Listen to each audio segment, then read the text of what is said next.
Hello' friend, আজি মই আপোনালোকক বনাই দেখাম মাটিকান্দুৰী পিটিকা। আহকচোন আমি আমাৰ বাৰীলৈ যাওঁ। এইজোপা আমাৰ বেলগছ দেই ঘৰৰে। এয়া ওপৰত দেখিছেনে বেল লাগি আছে কেইটামান। আহকচোন এতিয়া আমি মাটিকান্দুৰী তোলোগৈ। বৰষুণ দি আছে পিছে দেই। এইজোপা ডং কচু দেখিছেনে? ডং কচু খাইছেনে বাৰু কোনোবাই? মোক কমেণ্ট কৰি জনাবচোন।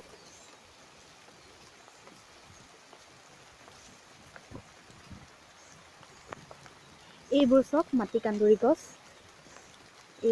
এইজোপা এয়া চাওক। হাই গাইজ, এইখিনি মই তুলি অনা মাটিকান্দুৰীখিনি চাওকচোন,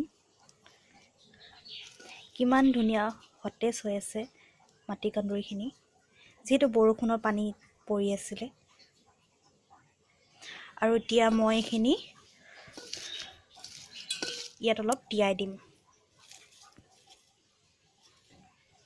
তিয়াই মানে এইখিনি অকণমান দেৰি এনেকৈ থৈ দিম, যিহেতু অলপ ধূলি বালি লাগি আছে। এই ধূলিখিনি যোৱাৰ পিছত মই আপোনালোকক পিছৰ প্ৰচেছটো কেনেকৈ কৰোঁ দেখাই আছোঁ। এইখিনি মই তিয়াই থৈ দিয়া মাটিকান্দুৰীখিনি এতিয়া এটা গামলা লৈ মই মাটিকান্দুৰীখিনি আপোনাৰ এইটোত দি ল'ম অলপ অলপকৈ। ইয়াত দেখিব পাইছেনে আপোনালোকে, ইমান ধুলি ওলাইছে চাওকচোন। এনেকৈ এতিয়া গোটেইখিনি এতিয়া মই এনেকৈ টুকি ল'ম। এতিয়া এইখিনি মই অলপ চফা পানী দি এতিয়া ভালকৈ অলপ ধুই পানে তাৰপিছত কি কৰোঁ আপোনালোকক দেখুৱাই আছোঁ। এয়া মোৰ মাটিকান্দুৰীখিনি ধোৱা হৈ গ'ল, আৰু লগত মই 3টা সৰু চাইজৰ আলু পাতল পাতলকৈ কাটি লৈছোঁ। আৰু মই এতিয়া এই আলুখিনি আপোনাৰ ইয়াত অলপ পানী লৈছোঁ, ইয়াত দি দিম। এয়া চাওকচোন, মোৰ আলুখিনি কিমান ধুনীয়াকৈ বইল হৈ আছে। এতিয়া মই এইখিনি অলপ বইল হওঁতে মই এড কৰিম এই মাটিকান্দুৰীখিনি, ইয়াত দি দিম এনেকৈ। আৰু এখন হেতাই দি এইখিনি অলপ এনেকৈ বহলকৈ মেলি দিম।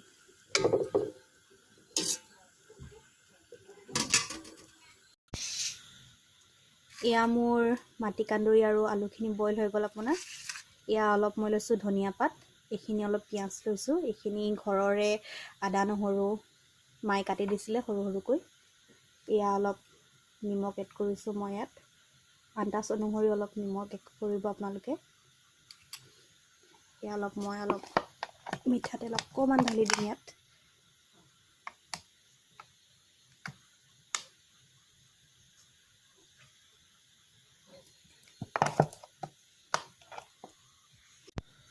এতিয়া মই ইয়াত তেল আৰু নিমখ দিলোঁ। ইয়াৰ অলপ ধনিয়া এনেকৈ মিছল কৰি পানে পিঁয়াজখিনি এনেকৈ লৈ এনেকৈ এইখিনি দি গোটেইখিনি এনেকৈ ভালদৰে এনেকৈ পিটিকি পেলাম। এয়া মোৰ ৰেডি হৈ গ'ল মাটিকান্দুৰী পিটিকা। এয়া দেখিছেনে কিমান টেষ্টি লাগিছে দেখিবলৈ। আৰু মই ইয়াত জলকীয়া ইউজ কৰা নাই। আপোনালোকে যদি জলকীয়া খাই ভাল পায়, জলকীয়া আপোনালোকে ব্যৱহাৰ কৰিব পাৰে। আৰু এবাৰ বনাই চাবচোন ঘৰত আপোনালোকে কেনেকুৱা হয়। মইতো খাই বিৰাট ভাল পাওঁ। আপোনালোকে এবাৰ ঘৰত বনাই খাই মোক ক'বচোন কেনেকুৱা